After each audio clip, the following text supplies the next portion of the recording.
Hello and welcome to Jazz Harmony by James Knapp with me, Reese Gerwin. Today's chapter, Chapter 5, Name That Chord.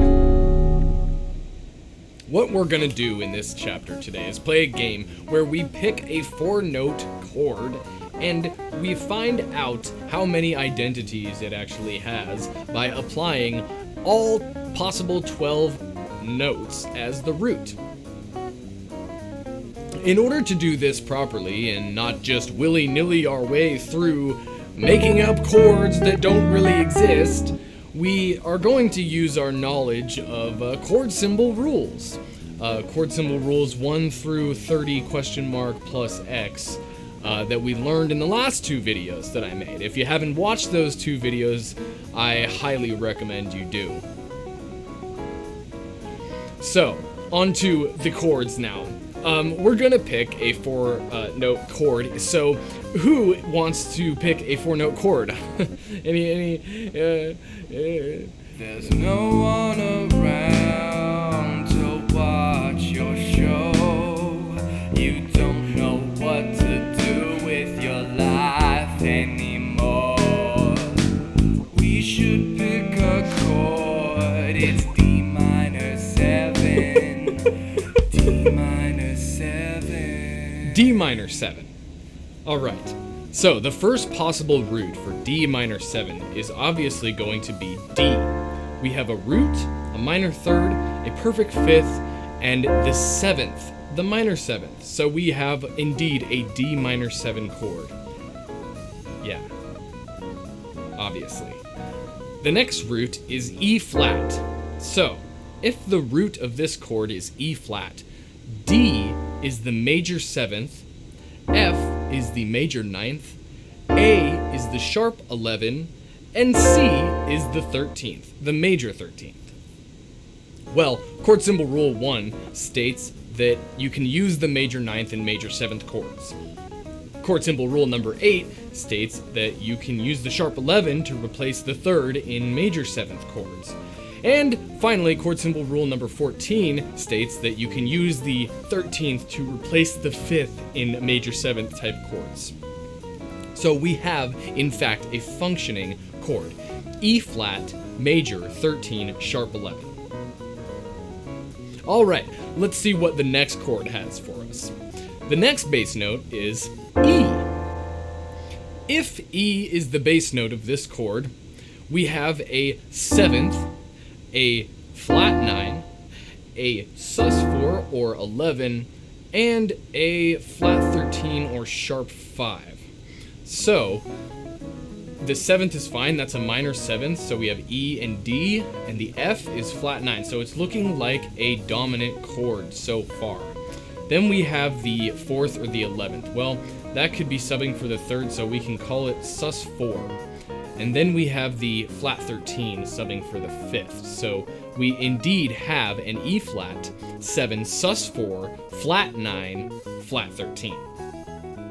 Chord symbol rule number 3 states that all 9ths are welcome in dominant type chords. Chord symbol rule number 6 states that you can replace the 3rd in dominant chords with the 11th. And chord symbol rule number 12 states that flat 13s and major 13s can be used with dominant chords to replace the 5th. Our next root is F. So that means we have D, F, A, and C. Well, F is already in this chord, so D would be the 6th, the major 6th of F. F is obviously the root, A is the major 3rd, and C is the perfect 5th. So we have a root, a major 3rd, a perfect 5th, and a major 6th. Well, chord symbol rule number 25 states that the 6th can replace the 7th in major chords. Alright, the next root we're going to have with this chord is F sharp.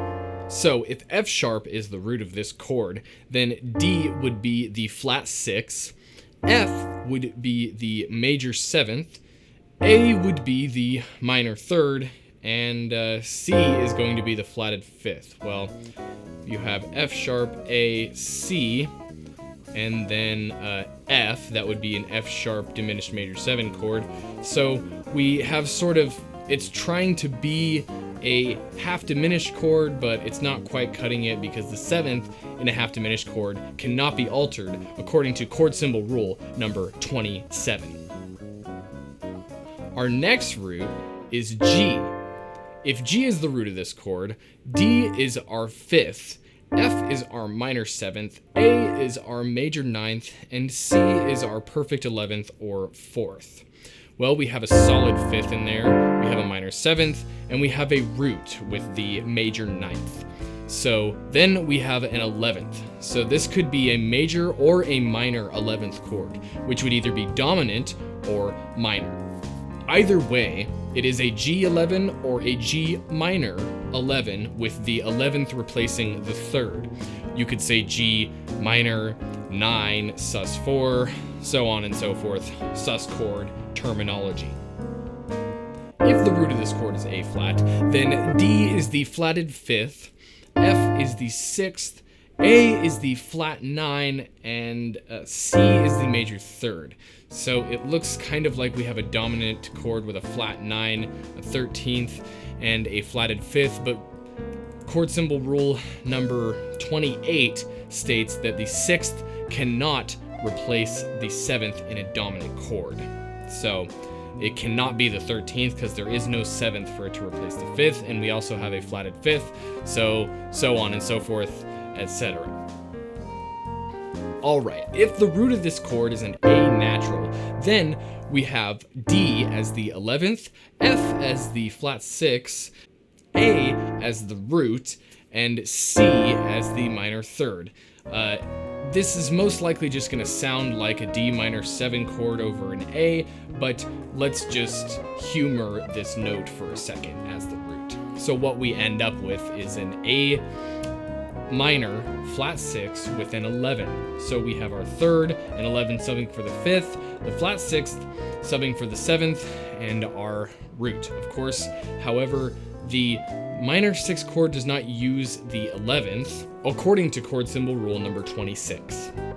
This chord is most likely going to be heard as a D minor 7 over A, G11 over A, F6 over A, etc. Alright, the next root of this chord is B flat.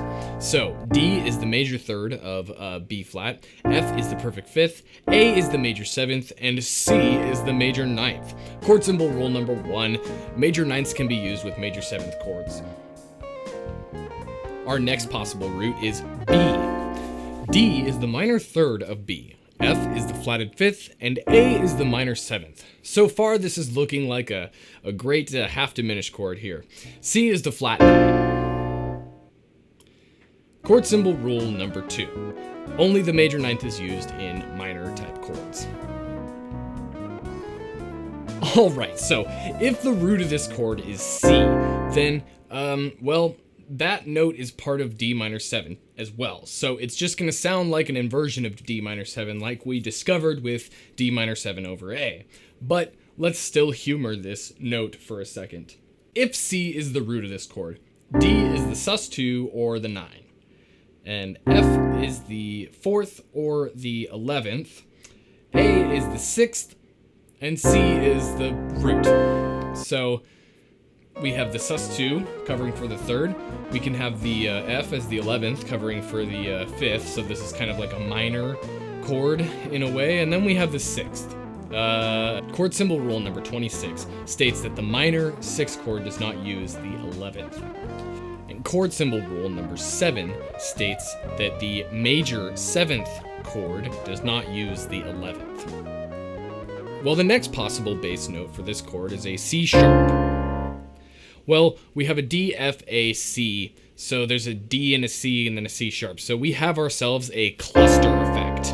And I'm just going to refuse to analyze that chord, except for the fact that I'm a nerd and I want to analyze it anyway. So let's do that. So if C sharp is, in fact, the root of this chord, well, it's kind of neat. You have a D, which is a flat 9, and then you have the F, which is the major 3rd.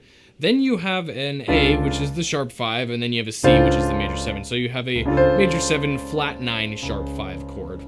Kind of interesting. Sounds like...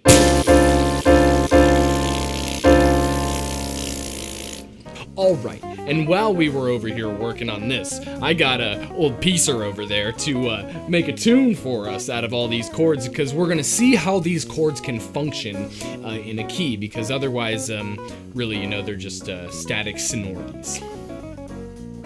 Alright, I just wanted to introduce this concept really quick before we move on to the example of replacement chords. Now, it stands to reason that if a note can replace another note, then perhaps a chord can replace another chord.